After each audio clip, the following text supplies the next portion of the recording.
দিয়েছে, যেটা আমি ইশারা ইঙ্গিতে বলছি, you just have to understand the point, আপনারা বুঝে নেবেন। আমর বিন মারহাব বলছে আলী তাল কাম হিয়ার, এদিকে আসো। এখানে কি নেওয়া যায়?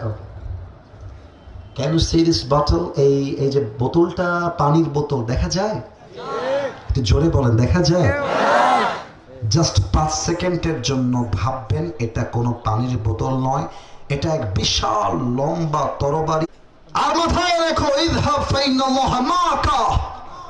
যুদ্ধ করতে গিয়ে কখনো যদি মনে হয় আমি একা, কেউ তো আমার সাথে নেই, মনে রাখবা আলী তুমি একাও নও, তোমার সাথে আছে কে? আলী জুলফিকারটা নিয়ে বলছে নবী আপনি অপেক্ষা করেন, আমি গেম ওভার করে আপনার কাছে আসবো। আলী বেরিয়ে পড়েছে যুদ্ধের জন্য। এবার একটু মাইক থেকে I will take step back, একটু পেছনে যাব, খেয়াল রাখবেন আমার দিকে, সাউন্ডটা হালকা কম হতে পারে,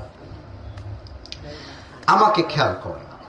আমি এখন বসে আছি, আমার হাইটটা হচ্ছে এই বরাবর, আমি যদি দাঁড়িয়ে যাই আমার হাইট হবে এর চাইতে আরেকটু লম্বা। আমার বামে যিনি বসে আছেন আমার প্রিয় হুজুর, ওনাকে দেখা যায়? আচ্ছা, আমি যদি দাঁড়িয়ে যাই একদম উঁচুতে যাব, এত উঁচুতে আমি যদি হুজুরকে পরিপূর্ণ দেখতে চাই আমার মাথাটা নিচু করতে হবে, আর হুজুর যদি আমাকে দেখতে চায় ওনার মাথাটা উঁচু করতে হবে। আমারটা মাথা নিচু করে দেখতে হবে, আর উনি যদি আমাকে দেখতে চায় মাথাটা উঁচু করে দেখতে হবে। আশা করছি বোঝাতে পেরেছি। তো আলীর হাইটটা ছিল ছোট, আমর বিন মারহাবের হাইট ছিল ইয়া লম্বা। তো আলী যখন আমর বিন মারহাবের সামনে এসেছে এই বরাবর, জাস্ট লাইক দিস হাইট, আর আলীর চাইতে আমর বিন মারহাব ইয়া বড় হাইট। তো আমর বিন মারহাব আলীর দিকে তাকাই বলতেছে, আমি আগে আরবিতে বলতেছি, এরপরে বাংলাতে এর তর্জমা কেমন হবে তাও বোঝাই দিব। বলছে মান তাই এই বাবু তুমি কে গো? মজা করা, টিটকারি করা।